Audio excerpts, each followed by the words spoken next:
الحمد لله وكفى وسلام على عباده الذين اصطفى أما بعد أعوذ بالله من الشيطان الرجيم بسم الله الرحمن الرحيم فأصلحوا بين أخويكم واتقوا الله لعلكم ترحمون صدق الله مولانا العظيم. கண்ணியத்திற்கும் பெருமதிப்பிற்குரிய அல்லாஹுவின் நல்லடியார்களே, பெரியோர்களே, தாய்மார்களே, அல்லாஹுவின் பேரொருளால் புனிதமிக்க ரமதானுடைய மாதத்தை நாம் அடைந்து இன்று 21வது தராவி தொழுகை பரிபூர்ணமாக நிறைவு பெற்றிருக்கிறது. 21வது இரவிலிருந்து பெருநாள் பிறை பார்க்கும் வரை ஏத்திகாஃப் என்ற அமல் சுன்னத்தை முஅக்கதா என்று நினைவுபடுத்தப்பட்டது. அந்த அடிப்படையில் அல்லாஹுவின் கிருபையால் நமது பள்ளியில் 4 பேர்கள் ஏத்திகாஃப் இருக்கிறார்கள். அல்லாஹு தாலா அவர்களுக்கு முழுமையான உடல் ஆரோக்கியத்தை கொடுத்து அந்த இபாதத்தை முழுமையாக நிறைவு செய்வதற்குண்டான பாக்கியத்தையும் அதிகமான இபாதத் செய்வதற்குண்டான நசீபையும் அல்லாஹ் அவர்களுக்கு கொடுத்தருள்வானாக. நமக்கும் அதுபோன்ற வணக்கங்கள் செய்வதற்கு அல்லாஹ் நசீபை தந்தருள்வானாக. இந்த 10 நாட்களும் இன்ஷா அல்லாஹ் சரியாக 4 மணி அளவில் தஹஜ்ஜத்துடைய தொழுகை ஜமாத்தோடு நடைபெறும். இன்ஷா அல்லாஹ் அதிலும் கலந்து கொள்ளுமாறு நான் ஆரம்பமாக உங்களுக்கு நான் நினைவுபடுத்திக் கொள்கிறேன். அன்பானவர்களே, இன்று தொழுகையில் சூரத்துல் அஹ்காஃப், சூரத்துல் முஹம்மது, சூரத்துல் ஃபதஹ், ஹுஜராத், காஃப், அஸ்ஸாரியாத் போன்ற சூறாக்களை தொடர்ச்சியாக அல்லாஹு தாலா ஓதும் பாக்கியத்தை தந்தான். அல்லாஹ் நாம் ஓதிய குர்ஆனையும் நம்மளுடைய நோன்பையும் நம் தொழுகையும் அல்லாஹ் முழுமையாக கபூல் செய்வானாக. அல்லாஹு தாலா சூரத்துல் ஹுஜராத்திலே சமூக ஒழுக்கங்களை பற்றி தொடர்ச்சியாக பேசி வருகிறான். அதில் ஆரம்பமாக பெருமானார் ஸல்லல்லாஹு அலைஹி வஸல்லம் அவர்களுக்கு முன்பு, தோழர்களே, நீங்கள் பேசுவதாக இருந்தால் உங்களுடைய சப்தத்தை உயர்த்தாதீர்கள், ரசூலுல்லாவை விட உங்களுடைய சப்தத்தை உயர்த்தாதீர்கள் அப்படிங்கிறது அந்த நேரம். இன்றைக்கு நம்மள்கிட்ட, நம்ம வயசில் மூத்தவங்கள்ட்ட பேசும் பொழுது நம்ம சப்தம் குறைவாகத்தான் இருக்கணும். வயசில் மூத்தவங்க, பெரியவங்க, பெற்றோர்கள்ட்ட நம்ம பேசும் பொழுது நம்மளுடைய சப்தம் நம்ம வயசில் குறைவாக இருக்கிறோம். எவ்வளோ படிச்சிருக்கிறான், எவ்வளோ உயர்வில் இருக்கலாம், நம்ம அவங்களுக்கு பிள்ளை தான், நம்ம வயசில் குறைஞ்சவங்க தான். அப்போ நம்மளுடைய சப்தங்கள் குறைவாக இருக்கணும். அவங்களை விட சப்தம் உயர்த்தி என்ன செய்யக்கூடாது, பேசக்கூடாது அப்படிங்கிற ஒரு செய்தி. இரண்டாவது அல்லாஹ் சொல்கிறான், ஏதாவது ஒரு செய்தி உனக்கு சொல்லப்பட்டால், அங்கே அப்படி நடந்துருச்சு, இங்கே இப்படி நடந்துருச்சு, அவர் அப்படி செய்துட்டாரு, இவர் இப்படி செய்துட்டாரு அப்படிங்கிற மாதிரி ஒரு செய்தி வந்தால் அது சரியான முறையில் நீ தெரிந்து கொள்வதற்கு முன்பு அதை நீ மற்றவங்களுக்கு நீ பரத்திடாத, அதை நீ யார்கிட்டையும் சொல்லிடாத. முதல்ல நீ அதை தெரிந்து கொள். அப்படி இல்லை என்றால் அந்த செய்தி உன் மூலமாக பரவச்சு அது பொய்யாக இருந்தால் அவருடைய மனம் எவ்வளோ வேதனைப்படும். அது தவறான செய்திங்கிறது உனக்கு தெரிந்தால் நீ எவ்வளோ கவலைப்படுவாய். தெரியாத ஒன்று நம்ம செய்துட்டோம் என்று. ஒரு மூமினான மனிதனுக்கு அது அழகல்ல. கண்ணியமானவன், சங்கையானவன், எங்கும் உயர்வாக இருப்பவன், எந்த இடத்திலும் தலைகுனிவை சந்திக்காதவன், அப்பேற்பட்ட மூமின் இது போன்ற காரியங்களை செய்யக்கூடாதுன்னு சொல்றான். மூணாவது ஒரு விஷயம் சொல்றான், 2 பேர்களுக்கு மத்தியில ஒரு பிரச்சனை, ஒரு பிணக்கு இருக்குதுங்கிறது உங்களுக்கு தெரிந்தால் அதை சமாதானம் செய்து வையுங்கள் அப்படின்னு சொல்றான். இன்றைக்கு இதுதான் நமக்கு முக்கியமான விஷயம். குடும்பங்களுக்கு மத்தியிலோ, நண்பர்களுக்கு மத்தியிலோ ஏதாவது ஒரு பிரச்சனை, 2 பேரும் பேசாமல் இருக்கிறாங்க, மனஸ்தாபத்தோடு இருக்கிறாங்க அப்படிங்கிறது குடும்பத்தார்களுக்கே முதல்ல தெரியும். அப்புறம் அவங்களோட பழகிற நண்பர்களுக்கு தெரியும். அப்படி நமக்கு தெரிந்தால் அவங்க பிரச்சனை நம்ம போய் அதெல்லாம் தலையிட முடியாது, அவங்க எப்படியோ போறாங்க அப்படி என்று நீ இருந்து விடாத. நீ அவர்களிடம் பேசி அவர்களுக்கு மத்தியில உடன்பாடை நீ ஏற்படுத்தி நல்லா சொல்றான். சமாதானம் செய்து வைக்க வேண்டும்.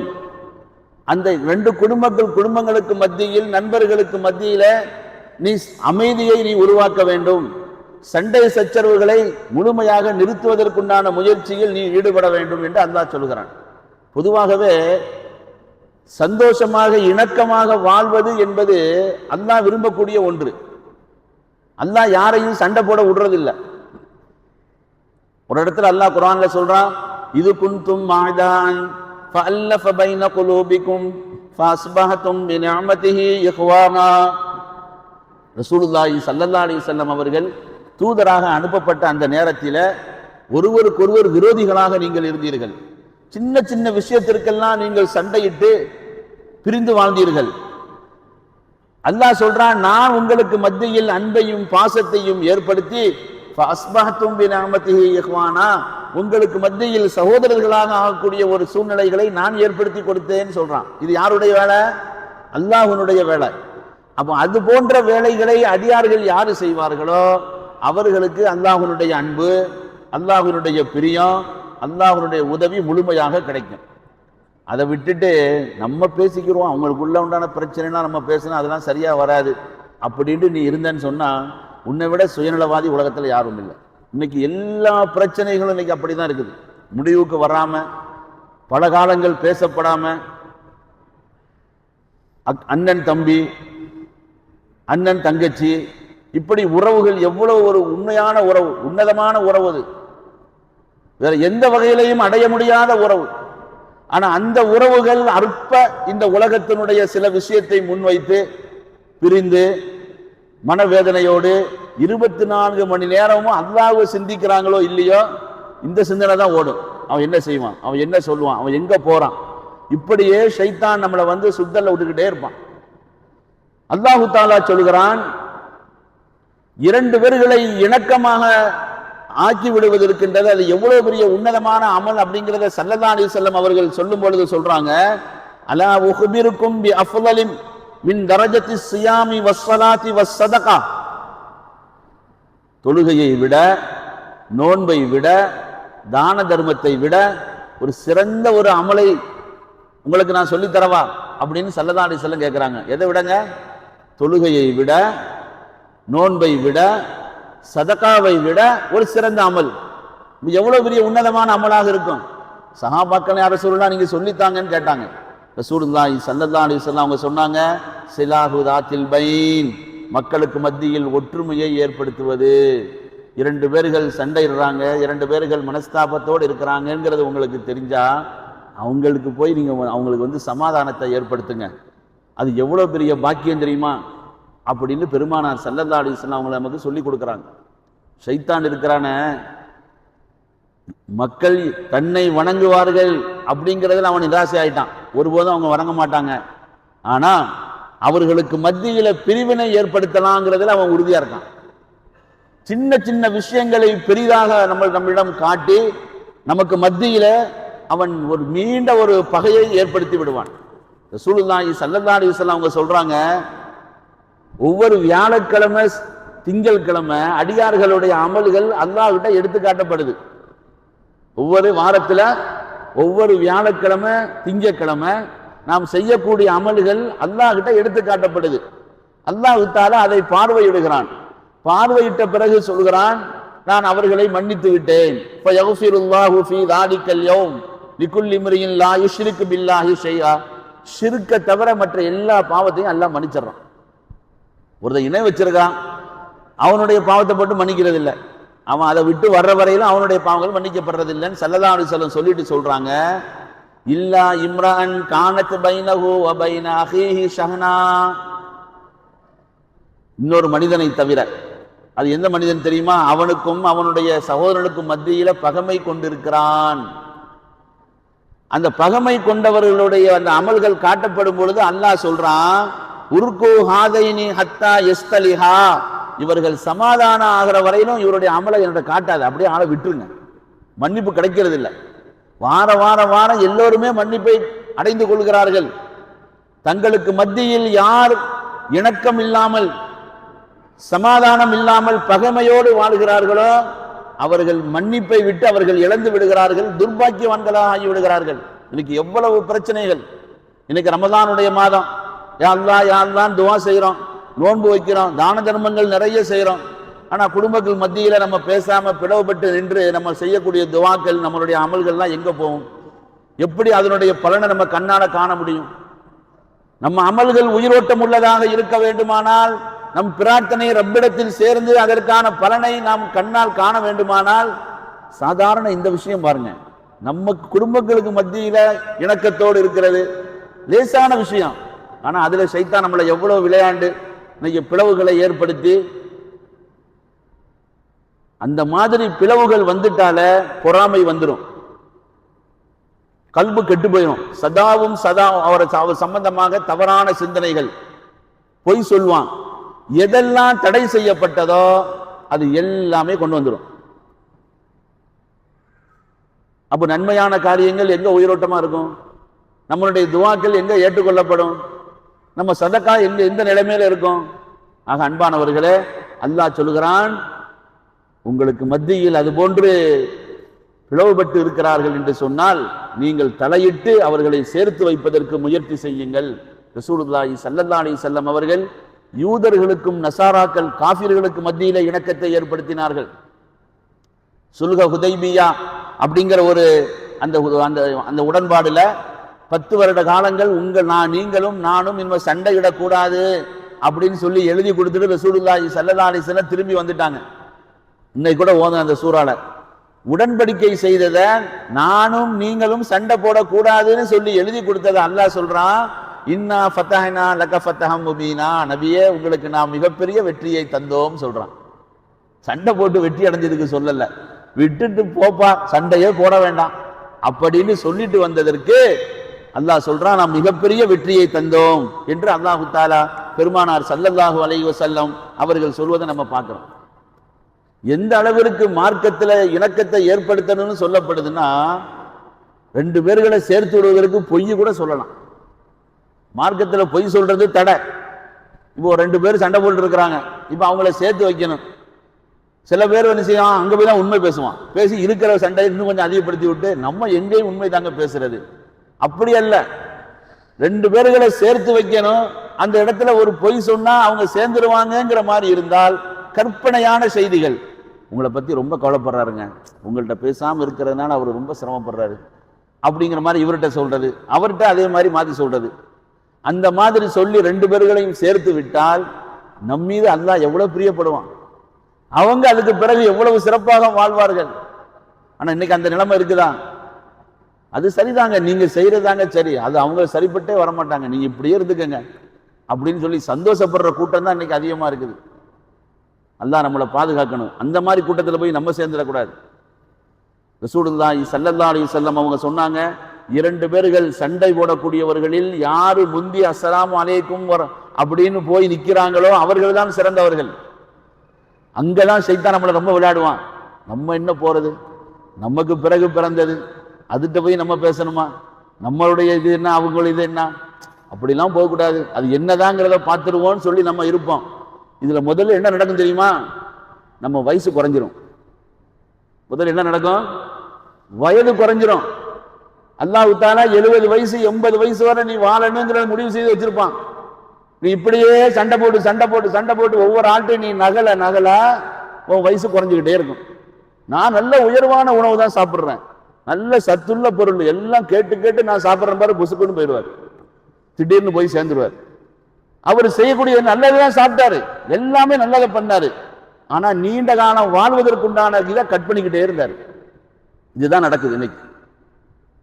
அன்பானவர்களே, சாதாரணமாக நாம் நினைக்கின்றோம், ஏமாந்து விடுகிறோம். லேசாக நினைத்து நாம் ஷைத்தானுடைய வலையிலே அகப்பட்டு விடுகிறோம். உலகத்துல நமக்கு என்ன இருக்குது? இந்த உசுறு இருக்கிற வரையும் தான் இந்த உடலுக்கு மரியாதை, அப்புறமேட்டா ஒண்ணும் இல்லை. நம்ம இந்த உலகத்தை விட்டு நம்ம போகும் பொழுது நம்ம சண்டை போடுறோம, பொருளுக்காக அடிச்சுக்கிறோம, பதவிக்காக அடிச்சுக்கிறோம, இதான் நமக்கு வந்து நிக்க போது, அது நிக்காது. நம்ம அல்லாட்ட நம்ம போகும் பொழுது இவர் உறவுகளோடு சேர்ந்து நல்லபடியாக வாழ்ந்தார், அது வந்து நிற்கும். சமுதாயத்திலே நல்ல பேறு பெற்றவர், அது வந்து நிற்கும். அடியார்களுக்கு மத்தியில் மக்களுக்கு மத்தியில இணக்கத்தை ஏற்படுத்தி நல்ல சிறந்த வாழ்வை கொடுத்தவர், அது வந்து நிற்கும். நம்ம அடிச்சுக்கிட்டோமே, சண்டை போட்டு கிடந்த பொருள், அது வந்து நிற்காது. அது நம்மளை விட்டு ஒதுக்கணும், போ நீ உங்க வேலை நீ பாரு அப்படின்னு. ஆக அன்பானவர்களே, பெருமானார் ஸல்லல்லாஹு அலைஹி வஸல்லம் அவங்க வாழ்க்கையிலேயே தொழுகையில ஜமாத்துடைய தொழுகை இருக்க 2 தடவை தான் விட்டுருக்காங்க. அவங்க வாழ்க்கையிலேயே ஜமாத்துடைய தொழுகை தப்பியது 2 தடவை தான். ஒரு தடவை அவங்க சக்கராத்துடைய நிலையில இருக்கும் பொழுது 1.5 நாட்கள் அவங்களால தொலை வர முடியல, ஜமாத்துக்கு வரல. இன்னொன்று அவங்க மதீனாவில் இருக்கும் பொழுது அவங்கள்ட்ட சொல்லப்படுது, யார் ரசூலல்லாஹ், குபாவுல வந்து ரெண்டு கூட்டம் நம்ம மூமினானவர்கள் சண்டை போட்டுட்டு இருக்காங்க, அவங்களுக்கு பிரச்சனை இருக்குது அப்படின்னு சொன்ன உடனே ரசூலுல்லாஹி ஸல்லல்லாஹு அலைஹி வஸல்லம் வாங்கப்பா அதை சரி பண்ணுவோம் அப்படின்னு சொல்லிட்டு பேச போறாங்க. பேசி முடிச்சுட்டு வர்றதுக்குள்ளாவ தொழுகையுடைய நேரம் வந்துடுது. இங்க பிலால் வந்து எதிர்பார்த்துக்கிட்டே இருக்கிறார், ரசூலுல்லாஹ்வை காணோம். அப்துர் ரஹ்மான் இப்னு அவுஃப் ரலியல்லாஹு தஆலா அவங்கள்ட்ட போய் ரசூலுல்லாஹ் வரல, நீங்க தொழு வச்சிருங்க, டைம் முடிய போகுது அப்படின்ற உடனே அவர் இமாம் ஜமாத்துக்கு தொழு வச்சிடுறாரு. இந்த ரெண்டு தான் தங்களுக்கு மத்தியில பிளவுபட்டு இருந்ததை சேர்த்து வைப்பதற்காக இமாம் பேச போறாங்க. தொழுகையினுடைய ஜமாத்து நடைபெறுது, அதை கூட நம்ம தாமதப்படுத்தி என்ன செய்யலாம், அவங்களுக்கு மத்தியில இணக்கத்தை ஏற்படுத்தலாம். அந்த அளவிற்கு இணக்கத்தை ஏற்படுத்துவது, சமாதானத்தை ஏற்படுத்துவது, சண்டை சச்சரவுகள் இல்லாம வாழ்வதற்குண்டான வழிகளை ஏற்படுத்துவது மார்க்கத்திலே மிக முக்கியமானதாக இருக்கிறது. கணவன் மனைவி 2 பேருக்கு மத்தியில பிரச்சனையா, குடும்பத்தார்கள் இன்னைக்கு பெரும் பெரும் தலைவர்கள் எல்லாம் வசதி வாய்ப்புடையவங்களா இருக்கிறாங்க, கண்டுக்கிறதே இல்லை. பாவம், கல்யாணம் முடிச்சு அவங்க வாட்டில் அவங்க வந்து கிட்டத்தட்ட 2 வருஷம் 3 வருஷம் அப்படியே பிரிஞ்சே இருக்கிறாங்க. அந்த குடும்பத்தில் போய் நம்ம பார்த்தோம்னா எல்லாம் பெரும்பெரும் ஆட்கள். எவ்வளவு பெரிய பாவம் இது! அல்லாஹ் நமக்குன்னு ஒரு பதவி அந்தஸ்தை கொடுத்திருக்கிறான்னு சொன்னா அது எதற்கு கொடுத்திருக்கிறான்? அதை பயன்படுத்தணும் இல்ல? இல்ல நம்ம போய் பேசினோம்னா அவங்க பகிச்சிருவாங்க, நம்ம போய் இது பேசினோம்னா இது வேற மாதிரி போயிடும். என்ன போயிடும்? நம்ம அல்லாஹ் ரசூலை முன்னிறுத்தி போய் நின்று பேசி அதை சரி பண்றதுக்கு முயற்சி செய்யணுமோ ஒழிய, யாரும் நம்ம மேல கோபப்பட்டா நமக்கு என்ன? அவன் எவ்வளவு நாளைக்கு நம்ம மேல கோபப்படுவான்? அந்த கோபம் நிலைச்சிருக்காது.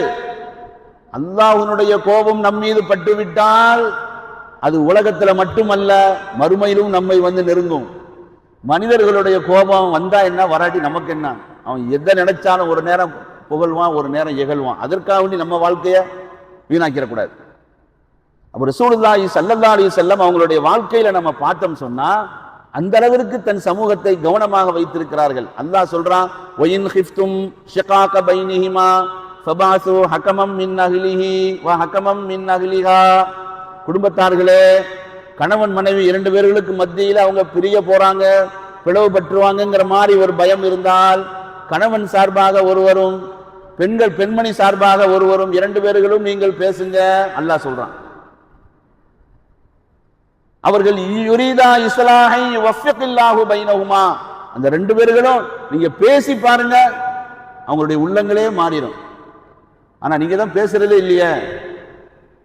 பேசுறோம்னா பிரிச்சு விடுற மாதிரியே பேசுறது, அதெல்லாம் சரியா வராதுங்க. இமாம் அஹ்மத் ரஹ்மத்துல்லாஹி அலைஹி சொல்லி ஒருத்தவங்க இருந்தாங்களாம்.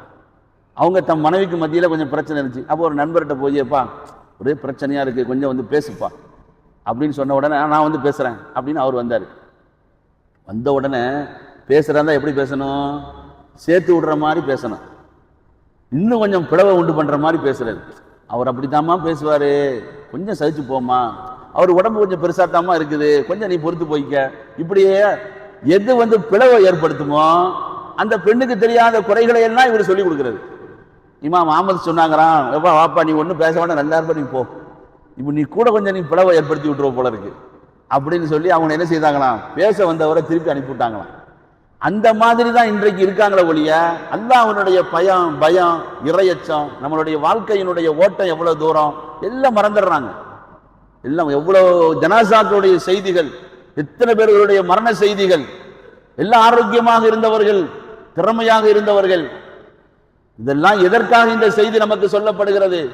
நம்மளுடைய வாழ்க்கையின் சீர்திருத்தத்திற்காக, நாம் படிப்பினை பெறுவதற்காக அது அந்த செய்திகள் நமக்கு வருது. ஆனா இன்றைக்கு எல்லாமே ஒரு விளையாட்டா போச்சு. அவர் ஏற்கனவே உடம்பு சரியில்லாம தான் இருந்தார், அவர் போயிட்டார். அவர் என்னங்க இப்படி சாப்பிட்டுட்டே இருக்காரு, அதனால அவர் அப்படி போயிட்டார். அந்த செய்தி வந்தால் கூட தன்னை சரி செய்யணுங்கிற சிந்தனைக்கு வர்றதில்லை. அவங்களையே குறை சொல்லி அவர் போனது சரிதான் அப்படிங்கிற ஒரு முடிவு தான் பேசுற மாதிரி நம்ம இருக்கிறோமோ ஒழிய, நமக்கும் இது மாதிரி ஒரு நாள் இருக்குது, நமக்கு இந்த மாதிரி வந்துடக்கூடாது, நம்ம அல்லாஹ்வை சந்திக்க வேண்டியது இருக்கிறது அப்படிங்கிற பயம் நமக்கு வர்றதில்லை. அன்பானவர்களே, அல்லாஹு தாலா இன்று ஓதிய அந்த வசனங்களிலே அதை தான் சொல்கிறான். நாம் அது போன்ற சொந்த பந்துகளை நெருங்கி வாழுகிற போது, அடுத்தவர்களோடு சண்டை சச்சரவோடு இல்லாமல் வாழுகிற போது நம்மளுடைய அமல்கள் ஏற்றுக்கொள்ளப்படுகிறது. அமல்கள் உயிரோட்டமானதாக இருக்கும். நிம்மதியான வாழ்வு, பரக்கத்தான வாழ்வு, நம்மளுடைய தேவைகள் நிறைவேறுவதற்கு அல்லாஹ் உதவி செய்வான் என்று பெருமானார் ஸல்லல்லாஹு அலைஹி வஸல்லம் அவர்கள் சொன்னார்கள். அல்லாஹு தாலா அப்பேற்பட்ட உயர்ந்த குணத்தை நமக்கு தந்திருவானாக. நமக்கு தெரிந்தவர்கள், தெரிந்த குடும்பத்தார்கள், அவர்களுக்கு மத்தியில் மனக்கசப்புகள் இருக்கிறது என்று நமக்கு தெரிந்தால், நம்ம போய் பேசினா அது சரியாயிடுங்கிற மாதிரி இருந்தால், அதை நம்ம கண்டும் காணாத மாதிரி இருந்துடாம அதற்காக முயற்சி எடுக்கணும். அது தொழுகையை விட, நோன்பை விட, தான தர்மத்தை விட ஒரு சிறந்த சேவை என்று பெருமானார் ஸல்லல்லாஹு அலைஹி வஸல்லம் அவர்கள் சொன்னார்கள். அப்பேற்பட்ட சேவைகளை ஒவ்வொருவர்களும் தன் கையில் எடுத்து எல்லோருமே சகோதரர்களாக, நண்பர்களாக, ஒருவருக்கொருவர் பிரியத்தோடு, பாசத்தோடு, சிரித்த முகத்தோடு வாழ்வதற்குண்டான நல்ல நசீபை அல்லாஹ் நமக்கு தந்தருள்வானாக. சொர்க்கத்தை அல்லாஹ் நமக்கு நசீபாக்குவானாக. நரகத்தை விட்டு அல்லாஹ் நம்மை காத்தருள்வானாக. கொடிய நோய்கள், ஆபத்துகள், பலா முசீபத்துகள், திடீர் மரணங்கள், மருத்துவமனை கஷ்டங்கள், சிரமங்கள், செலவுகளிலிருந்து அல்லாஹ் நம்மையும் நம்மளுடைய சந்ததிகள், மனைவி மக்கள் எல்லோரையும் காத்தருள்வானாக. நம்முடைய ஹலாலான நாட்டங்கள் அனைத்தையும் அல்லாஹ் நிறைவு செய்து தருவானாக. இன்றைய ஒற்றைப்படை இரவிலே லைலத்துல் கத்ர் என்ற உன்னதமான இரவை அடையும் பாக்கியத்தை அல்லாஹ் நம் எல்லோருக்கும் தந்தருள்வானாக. நமது வாழ்க்கையில் இன்னும் பல ரமலானை அடைந்து இதைவிட அதிகமான நல்லமல்கள் செய்து நம் முன்னோர்கள் அடைந்த நல்ல பாக்கியங்கள், உயர்ந்த அந்தஸ்தையும் அல்லாஹ்வுடைய பொருத்தத்தையும் அல்லாஹ் பெறுவதற்குண்டான நல்ல நசீபை அல்லாஹ் நம் எல்லோருக்கும் தந்தருள்வானாக. ரப்பனா ஆத்தினா ஃபித் துன்யா ஹஸனா வ ஃபில் ஆখিরাতি ஹஸனா வ கினா அஸாபன் நார். வஸல்லி யா ரப்பி அலா நபிய்யி முஹம்மதின் வ அலா ஆலிஹி வ ஸஹாபிஹி அஜ்மஈன் வல்ஹம்துலில்லாஹ் ஸல்லல்லாஹு அலைஹி வஸல்லம்.